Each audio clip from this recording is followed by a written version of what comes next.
Hey, Mike with Nerd Problems Gaming here, and welcome to Nerd Problems Gaming, the channel where we go through the good and bad of everything nerdy to make sure you spend your time on the best of the best. In today's video, we'll be doing a review of Phantasy Star Online, Episode 1 and 2 for GameCube, so stay tuned.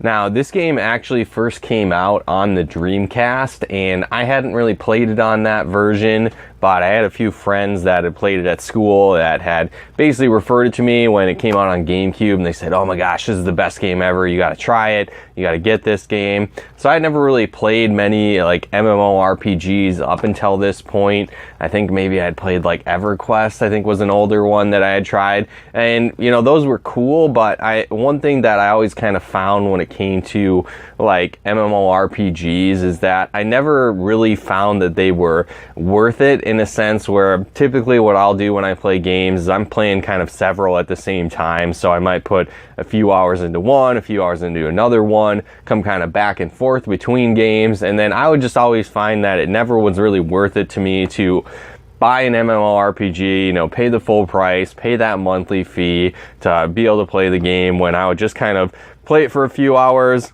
you know, put it on the shelf for a while, come back to it here and there, and I never really had that consistent playtime with an MMORPG. So I usually tend to avoid those, right, and not play them very much, even though I know a lot of them are really good games.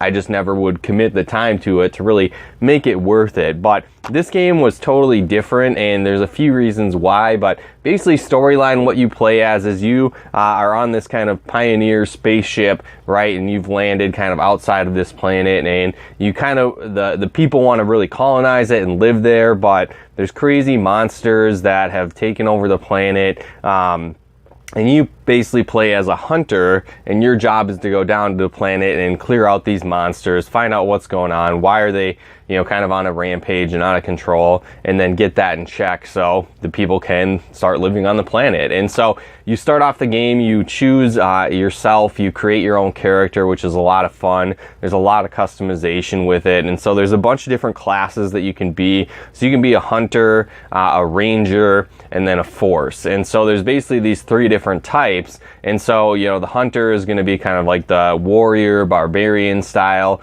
The ranger is going to be, you know, kind of more like a sniper where you use guns. And then there's also the force, which is kind of like the magic user of the game. And so what's cool is each one of these has different classes you can be as well. So you can be a human, an android, and then kind of like an elf type character, right? And so they all have their own unique abilities. There's male and female versions. So it's really cool where you can customize all kinds of different characters, whatever play style you like. Do you want to be upfront in the battle, hacking and slashing? Do you want to be shooting people from a distance, setting traps for the monsters and the enemies? Or do you like to use magic, you know, be a healer for the team, right? And so there's a lot of different options you can do as you play through this game, and you can have a lot of characters that you create, you know, stored on the same memory card. And so that's a lot of fun too, where you might like one play style, you want to switch it up, try something different.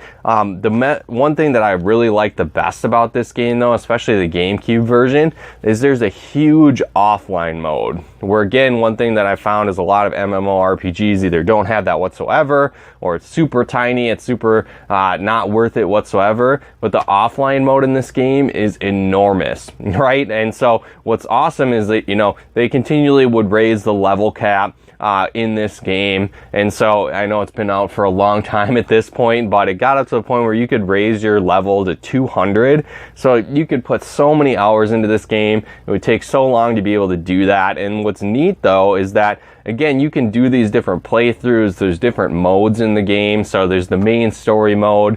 There's like a challenge mode where it's super high difficulty and you kind of start with nothing, but if you beat it, you get these really awesome items and, you know, power-ups that you can use and equip your character with. And so there's such a wide variety of, you know, replay value in this game, whether it's creating a new character, doing the challenge modes. And one thing that I really liked about this as well is it had an awesome 4-player option for multiplayer. And so I found myself playing this a lot too, where we'd team up with my buddies. We'd have, you know, parties where we'd hook up a bunch of GameCubes and a bunch of different TVs, right? We're all playing at once, and you could have 4 people on a split screen going through, playing these dungeons, playing the levels, fighting massive bosses. That's another great fun thing with this game, is that not only do you have the main levels, but there's huge bosses that you can take down as a team. And then there's also 2 versions, right? So there's Phantasy Star 1 and then Phantasy Star Episode 2. And so they all have their own storyline, series of dungeons. You know, Episode 2 was definitely a lot harder, so you'd have to be, you know, a higher level to try and tackle that. And most often you'd have to be going in with multiple people if you wanted to even stand a chance, or you'd have to be at ridiculous levels if you're trying to tackle it on your own.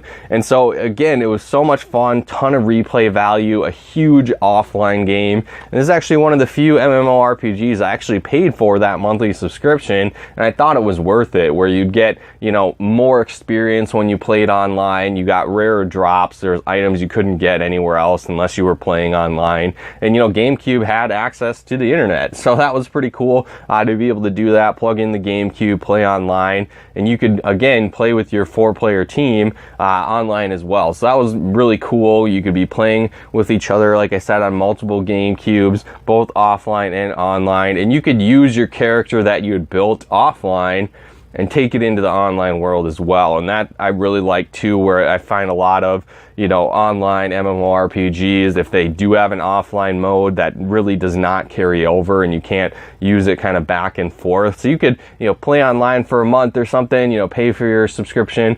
Keep in mind, when I was doing this, I was in like middle school, so I didn't really have any income, you know, coming in. So that was kind of a big deal, that $10 a month or whatever it was, where now probably not. But, you know, back then that was cool to be able to, you know, go online, access the extra features, get some cool items, you know, come back and forth, whether I was going to pay every month or, you know, whatever the case was. And so that was a cool feature as well, to be able to do that. And then, like I said, you could bring any of your characters from your different memory cards on there, just log in with your account or whatever it was. So you could go and try with all kinds of different characters, get different drops. And so, like I said, the replay value was super huge. Again, even though you probably can't access the online servers at this point, you could still pick this up, play it with a bunch of your friends, create your own characters. Like I said, the offline mode was huge. I know I put hundreds of hours into this game playing this because it was super addicting, a lot of fun. It was cool creating your own characters, and you know, it's just definitely a blast. I know that they had made some different versions of this. You know, they made an episode 3, which was like a card battle game. They did Phantasy Star Universe, which was kind of a sequel, and I just didn't feel like that game really lived up to this. You know, there was other classes, different stuff you could do, but just was not as fun as this game. So, you know, I've heard that they've made an episode, you know, Phantasy Star Online for the Switch that's out right now, but again, it's kind of like Japan only, so that stinks, right?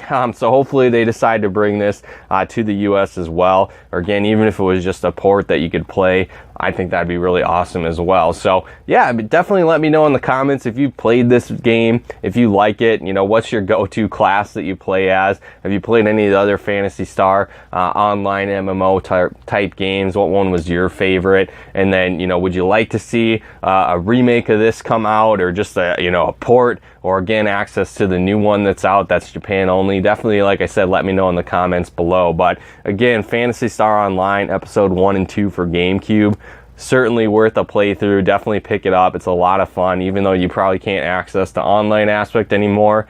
The offline was amazing, and you have total access to that, you know, when you get this game and pick this up. So definitely worth adding it to your nerd library. So again, hopefully you guys got some benefit and value out of this video. You know, feel free to comment and share if you did, and subscribe to our channel if you haven't yet. And then also, you know, maybe you'd like to get early access to our videos, help us pick videos, and more. You can do so by becoming a patron of ours over on patreon.com/Nerd Problems Gaming. So again, with that, help support the channel, help us get out videos faster, you know, upgrade the quality of our videos. You're also going to get early access to our videos, help us pick videos and more, depending on what level you start at. So again, go ahead and become a patron of ours over at patreon.com/Nerd twitch.tv/Nerd Problems Gaming. And then also maybe you'd like to check out some of our live streams and Let's Plays that we do over on Twitch. If you'd like to do that, you can follow us over at Twitch at twitch.tv/MikeMacDirect. Again, that's twitch.tv/MikeMacDirect, and you can plug into our Let's Plays and live streams over there on Twitch as well. But once again, thanks for tuning in. We'll talk to you more soon.